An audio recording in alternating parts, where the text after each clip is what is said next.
अगदी चटपटीत मसालेदार वर्षभर टिकणारं हे मिक्स लोणचं बनून तयार झालेलं आहे। नमस्कार, मी सुवर्णाज रेसिपी मराठीमध्ये तुम्हा सर्वांचं खूप मनापासून स्वागत आहे। तर आज आपण अगदी सोप्या पद्धतीने सविस्तर वर्षभर टिकणारं मिक्स लोणचं कसं करायचं ते बघणार आहोत। अगदी अचूक आणि सविस्तर अशी रेसिपी आहे। तर यासाठी इथे मी एक मोठ्या आकाराचं गाजर घेतलेलं आहे। साधारण 100 ग्रॅम इथे मी हिरवी मिरची घेतलेली आहे आणि 3 मोठ्या आकाराचे लिंबू घेतलेले आहेत। यासोबतच यामध्ये मी थोडासा लसूण सुद्धा वापरणार आहे आणि या लोणच्यामध्ये वापरलेलं सगळं साहित्य ताजं असायला पाहिजे आणि या सगळ्याचं प्रमाण तुम्ही तुमच्या आवडीप्रमाणे कमी जास्त करू शकता। तुम्हाला गाजर जास्त घालायचं असेल तर जास्त घालू शकता, लिंबूचं प्रमाण कमी अधिक करू शकता, त्याचबरोबर मिरचीचं सुद्धा प्रमाण तुम्ही कमी जास्त करू शकता। तर हे सगळं साहित्य व्यवस्थित धुवून चाळणीवरती पाणी निथळत ठेवायचं आहे। पाणी निथळल्यानंतर कापडाने पुसून हे सगळं साहित्य कोरडं करून घ्यायचं आहे आणि आता या मिरचीचे देठं काढून घ्यायचे आहेत। तर देठं काढायच्या आधीच ही आपल्याला मिरची धुवून घ्यायची आहे। देठं काढल्यानंतर मिरची अजिबात धुवायची नाही। देठ काढल्यानंतर जर तुम्ही मिरची धुतला तर देठाकडील बाजूने पाणी मिरचीच्या आत जाऊ शकतं। मिरचीमध्ये जर पाण्याचा अंश राहिला तर लोणचं खराब होण्याची शक्यता आहे आणि या लोणच्यामध्ये वापरलेलं सगळं साहित्य पूर्णपणे कोरडं असावं, पाण्याचा अंश अजिबात राहता कामा नये। तर सगळ्या मिरचीचे देठं मी काढून घेतलेले आहेत आणि आता या मिरचीचे तुकडे करून घ्यायचे आहेत। तर तुम्हाला हवं तर तुम्ही अशी अख्खी मिरची ठेवू शकता, या मिरचीचे 2 तुकडे करून घेऊ शकता, याला उभ्या आकारामध्ये कट करून घेऊ शकता। तुम्हाला ज्या पद्धतीने ही मिरची कट करायची आहे त्या पद्धतीने ही मिरची तुम्ही कट करून घेऊ शकता। तर या पद्धतीने मिरचीचे 2 तुकडे करून 2 भाग मी करून घेते। तर इथे मी वापरलेल्या मिरच्या डार्क रंगावरती आहेत, या जास्त तिखट असतात, पण तुम्हाला जर कमी तिखटाचं लोणचं बनवायचं असेल तर इथे मिरची तुम्ही हलक्याशा रंगावरती घेऊ शकता, त्या कमी तिखट असतात। तर या सगळ्या मिरच्या मी याच पद्धतीने कट करून घेते। तर या सगळ्या मिरच्या मी कट करून घेतलेल्या आहेत आणि आता या बाजूला ठेवून आपण गाजर कट करूयात। तर हे गाजर सुद्धा स्वच्छ धुवून पूर्णपणे पाणी निथळल्यानंतर कापडाने पुसून कोरडं करून घेतलेलं आहे आणि गाजराची आता आपल्याला साल काढायची आहेत। तर गाजर सुद्धा साल काढायच्या आधीच आपल्याला धुवून कोरडं करून घ्यायचं आहे। साल काढल्यानंतर अजिबात धुवायचं नाही आहे, नाहीतर यामध्ये सुद्धा पाण्याचा अंश राहू शकतो। या सगळ्या अगदी छोट्या छोट्या गोष्टी आहेत, पण लोणचं टिकण्यासाठी अतिशय महत्त्वाच्या अशा या गोष्टी आहेत। तर या सगळ्या गोष्टी जर पाळून तुम्ही हे लोणचं बनवलात तर तुमचं लोणचं अगदी वर्षभर खराब होणार नाही। तर या गाजराची सगळी साल मी काढून घेतलेली आहे आणि आता या गाजराचे तुकडे करायचे आहेत। तर या गाजराचे तुकडे तुम्ही तुमच्या आवडीप्रमाणे लहान, मोठे, पातळ किंवा जाडसर करू शकता। तर इथे मी बोटाच्या आकाराने हे गाजर कट करून घेतलेलं आहे आणि याचे आता छोटे छोटे तुकडे करायचे आहेत। तर इथे मी पातळ असे या गाजराचे तुकडे करून घेते, म्हणजे हे व्यवस्थित मसाल्यांमध्ये मुरले जातील आणि खायला सुद्धा अगदी व्यवस्थित येतील। गाजराचे 2 भाग केल्यानंतर हा जो मधला टणक भाग असतो तो अशा पद्धतीने आपल्याला काढून घ्यायचा आहे। तर हा गाजराचा मधला भाग थोडासा टणक असतो आणि गाजराचं लोणचं मुरल्यानंतर सुद्धा हा जो भाग आहे तो व्यवस्थित मुरला जात नाही, तर हा टणकच राहतो। त्याच्यामुळे आपल्याला हा भाग जो आहे तो काढून टाकायचा आहे आणि त्यानंतर या गाजराचे आपल्याला पातळ असे काप करून घ्यायचे आहेत। तर या सगळ्या गाजराचे अगदी पातळ असे काप मी बनवून घेतलेले आहेत आणि हे गाजर सुद्धा आपण हिरवी मिरची जी कट केलेली आहे त्यामध्येच घालून घेऊयात आणि आता यामध्ये 1 छोटा चमचा हळद आणि 2 चमचे आपल्याला मीठ घालायचं आहे। आता हे हळद आणि मीठ मिरची आणि गाजराला व्यवस्थित असं चोळून घ्यायचं आहे। अगदी 1-2च मिनिट हळद आणि मीठ या मिरची आणि गाजराला मी चोळून घेतलेलं आहे आणि याला छान असं पाणी सुटलेलं आहे, तुम्ही बघू शकताय।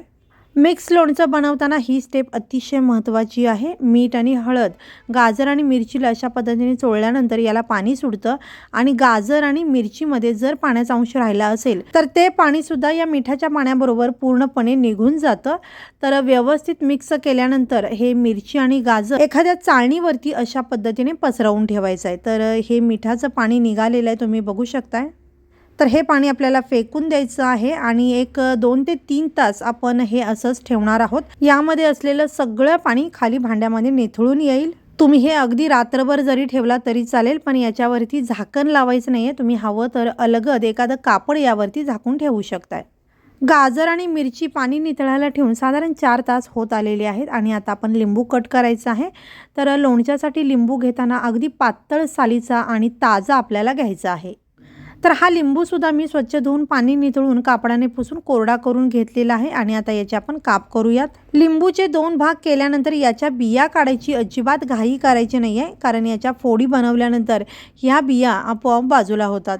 तर या लिंबूच्या फोडी तुम्ही तुमच्या आवडीप्रमाणे छोट्या किंवा मोठ्या करू शकता. तर इथे मी मध्यम आकाराच्या या फोडी मी बनवून घेत आहे. सगळ्या लिंबूच्या फोडी मी बनवून घेतलेल्या आहेत आणि या फोडी अलगद बाजूला केल्यात तर याच्या बिया खाली राहिलेल्या आहेत. तुम्ही बघू शकता या बिया काढून टाकायच्या आहेत. आणि आता याच्या सोबतच मी लसूण घेते. तर इथे लसणाचं प्रमाण तुम्ही तुमच्या आवडीप्रमाणे कमी जास्त करू शकता. साधारण 4 तासांसाठी गाजर आणि मिरची मी पाणी निथळण्यासाठी ठेवलं होतं. तर याच्यातील पाणी पूर्णपणे निघून गेलेलं आहे आणि आता ही गाजर मिरची छान कोरडी झालेली आहे. ताटामध्ये मी काढून घेतलेली आहे. तर मिक्स लोणचं बनवण्यासाठी हे 4 जिन्नस मी वापरलेले आहेत: गाजर, मिरची, लिंबू आणि लसूण. तर यातील एखादी गोष्ट तुम्हाला जर या लोणच्यामध्ये घालायची नसेल, नाही घातला तरी चालेल, किंवा प्रमाणसुद्धा तुम्ही तुमच्या आवडीप्रमाणे कमी जास्त करू शकताय. किंवा यासोबतच तुम्ही या लोणच्यामध्ये आलं, आवळा किंवा मुळासुद्धा वापरू शकताय. तर या लोणच्यासाठी आपण घरीच मसाला बनवणार आहोत. विकतचा मसाला अजिबात वापरायची गरज नाही. तर यासाठी इथे मी 2 चमचे मोहरी, पाव चमचा मेथी, 2 चमचे धणे, 1 चमचा बडीशेप आणि 1 चमचा जिरे वापरलेले आहेत. तर हे सगळे मसाले एकत्र करून मी मिक्सरला फिरवून घेणार आहे. गरम करायची किंवा भाजायची अजिबात गरज नाही आहे, कारण गरम तेलामध्येच हे मी घालणार आहे. त्याच्यामुळे गरम तेलामध्ये हे छान परतले जातील. तुम्ही जर तेल अगदीच कोमट करून त्यामध्ये जर मसाले घालणार असाल तर हलकंसं याला गरम करून घ्या किंवा भाजून घ्या. तर इथे न भाजता हा सगळा कच्चा मसाला मी मिक्सरला फिरवलेला आहे आणि आता याच्यामध्ये 2 मोठे चमचे खडे मीठ यामध्ये मी घालते. तर या लोणच्यामध्ये शक्यतो आपल्याला खडे मिठाचाच वापर करायचा आहे आणि आता हे मिक्सरला फिरवून घ्यायचं आहे. अगदी बारीक अशी याची पावडर झालेली आहे. तर हा मसाला आपण आता लोणच्यासाठी वापरणार आहोत. यासोबतच आपल्याला आणखीन काही साहित्य लागणार आहे ते बघूया. तर इथे मी 1 मोठा चमचा हळद घेतलेली आहे, 1 छोटा चमचा हिंग आणि 2 चमचे इथे मी लाल तिखट घेतलेला आहे. आणि त्यासोबतच आपण घरी तयार केलेला हा लोणच्याचा मसाला लागणार आहे. तर हे लाल तिखट म्हणजे मी बेडगी मिरची पावडर घेतलेली आहे आणि याचं प्रमाण तुमच्या आवडीप्रमाणे कमी जास्त करू शकताय. यासोबतच आपल्याला तेल लागणार आहे. तर इथे मी सूर्यफुलाचं तेल घेतलेलं आहे आणि साधारण 125 ते 150 ग्रॅम इथे मी तेल घेतलेलं आहे. लोणचं टिकण्यासाठी 2 गोष्टी अतिशय महत्त्वाच्या आहेत. एक म्हणजे मीठ आणि दुसरं म्हणजे तेल. तेल आणि मिठाचं योग्य प्रमाण जर लोणच्यामध्ये असेल तर लोणचं अजिबात खराब होत नाही. तर हे तेल आपल्याला कडकडीत तापण्यासाठी ठेवायचं आहे. हलकासा धूर येईपर्यंत आपण हे तेल गरम करून घेणार आहोत. तेल गरम होत आहे तोपर्यंत एका भांड्यामध्ये लोणच्याचं सगळं साहित्य एकत्र करून घेऊयात.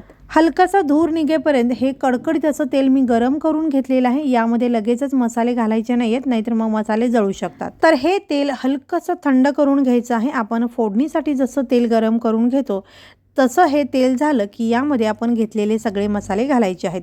सगळ्यात आधी मी इथे हिंग घातलेला आहे, त्यानंतर हळद घालायची आहे आणि यानंतर सगळे मसाले आपण यामध्ये घालणार आहोत.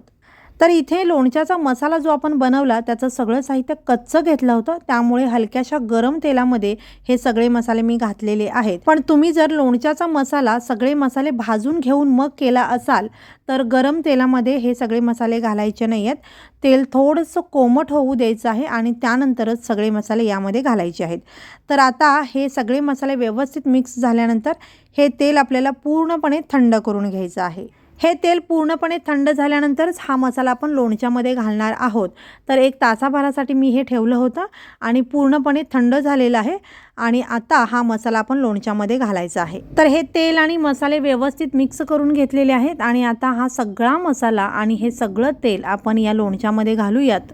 तर आता या लोणच्यामध्ये हा सगळा मसाला व्यवस्थित असा मिक्स करून घ्यायचा आहे. तर हे लोणचं मिक्स करत असताना अगदी खमंग असा सुवास या लोणच्याचा येत आहे. तर हे सगळं लोणचं मी व्यवस्थित असं मिक्स करून घेतलेलं आहे.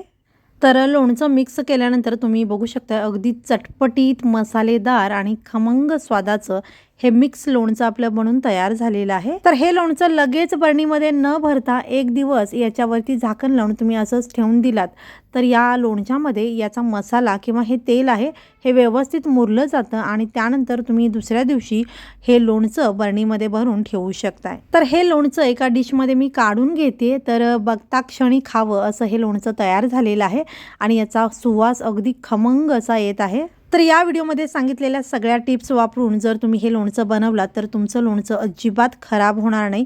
वर्षभर टिकणारं हे मिक्स लोणचं आपलं तयार झालेलं आहे. अगदी चटपटीत आणि मस्त मसालेदार असं हे लोणचं आपलं बनून तयार झालं आहे.